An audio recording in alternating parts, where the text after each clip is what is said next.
आम्हाला हक्काचं पाहिजे. शेतकरी सुद्धा त्याच्या हक्काचं मागतोय, भीक नाही मागत. मी सुद्धा ग्रामीण भागात फिरतो, तुम्ही सुद्धा ग्रामीण भागात फिरत असाल. जा शेतकऱ्याला विचार, तुला घर बसल्या फुकटचे पैसे पाहिजेत तर तुला तुझ्या कष्टाचे पाहिजेत. शेतकरी सांगेल मी स्वाभिमानी आहे, मला कष्टाचा पैसा पाहिजे, त्याच्या पलीकडे मला एक सुद्धा भिकेचा पैसा नकोय. म्हणजे आमचे हक्क मारून टाकायचे, स्वाभिमान मारून टाकायचा आणि कोपराला गुळ लावायचा. ज्या वेळेला एका पाठोपाठ एक प्रकल्प गुजरातमध्ये चालले होते तेव्हा हेच मिंदे बोलले होते, काळजी करू नका, मोदीजी बोलले ह्याच्यावर मोठा प्रकल्प तुम्हाला देतो. किती मोठा प्रकल्प दिला? आला? एक सुद्धा प्रकल्प नाहीये. अजून सुद्धा शेतकरी आत्महत्या करतच आहेत, बेकारांचे लोंढे फिरतातच आहेत.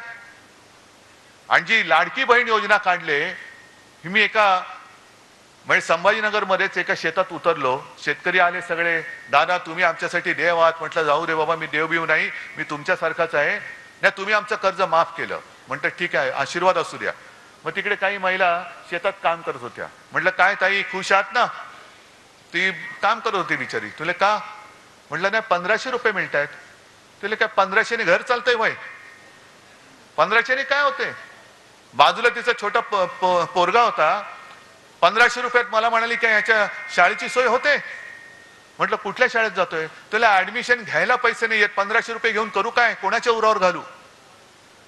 पण एक समाधान मला वाटलं की माझ्यासोबत सगळे अंबादास दानवे आणि संभाजीनगरचे कार्यकर्ते होते. त्यांच्या मुलाला एका शाळेत ऍडमिशन मिळवून दिली, त्याच्या शिक्षणाची सोय केली, ह्याचं मला समाधान आहे. पण अशी कितीतरी मुलं राज्यभर आहेत. काय 1500 रुपयाने काय होणार आहे? वह्या पुस्तकं येणार आहेत? ज्या पुस्तकावरती सुद्धा जीएसटी लावलाय, शिक्षणावरती जीएसटी आहे. आता तर कर म्हणजे आयुर्विम्यावरती जीएसटी. म्हणजे विम्याची जाहिरात आहे ना, जिंदगी के साथ भी जिंदगी के बाद भी, म्हणजे जिंदगी के बाद भी जीएसटी. कशासाठी भरायचा? कोणाच्या खिशात जाणार? म्हणजे सगळीकडे वरपासून खालपर्यंत हे सगळं बरबटलेलं सरकार. ठाण्यातले भूखंड खात आहेत, मुंबईतले खात आहेत, अयोध्येमधले खात आहेत. अयोध्येमध्ये सुद्धा एक आदर्श घोटाळा झालाय. आदर्श म्हणजे चांगला नाही, जसा इकडे आदर्श घोटाळा झालाय मुंबईमध्ये. सैन्य दलाची जमीन खाल्ली. कोणी खाल्ली? कुठून आला? कुठून? म्हणजे आमच्या हातामध्ये घंटा, जय श्रीराम वाजव घंटा, आणि लोढा बसला तिकडे टॉवर बांधून. याच्यासाठी आम्हाला राम मंदिर पाहिजे होतं, याच्यासाठी तुम्ही आम्हाला लढवलात, याच्यासाठी कारसेवकांनी बळी दिले. कारसेवकांनी रक्त कशाला सांडलं? लोढाचं टॉवर बांधायला.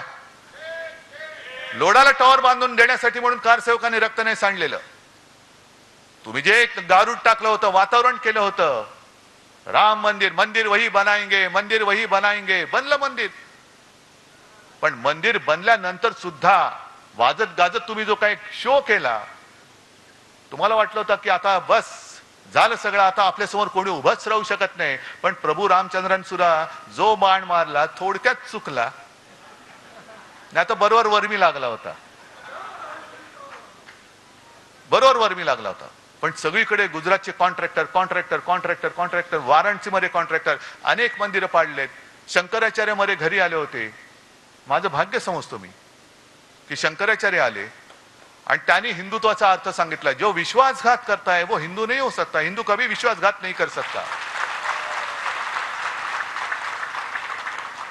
पण शंकराचार्य सुद्धा चिडलेले आहेत आणि त्यांनी स्वतः सांगितलं की केदारनाथ मंदिरामधलं जवळपास 250-250 किलो, आता तर म्हणतात काही जण 500 किलो सोनं गेलं कुठे? म्हणजे तुम्ही आमच्या मंदिरातल्या देवाचं सोनं सोडत नाहीत, मंदिराच्या आजूबाजूच्या जागा सोडत नाही. तिकडे सुद्धा वाराणसीमध्ये अनेक मंदिरं पाडली. अनेक पुराणकालीन मूर्त्या, प्राचीन मूर्त्या या त्या डेबरीच्या ढिगाखाली कुठे गेल्या हेच कळत नाही. मूर्त्या सुद्धा कापल्या. हे तुमचं हिंदुत्व आणि तुम्ही आमच्या अंगावर येता.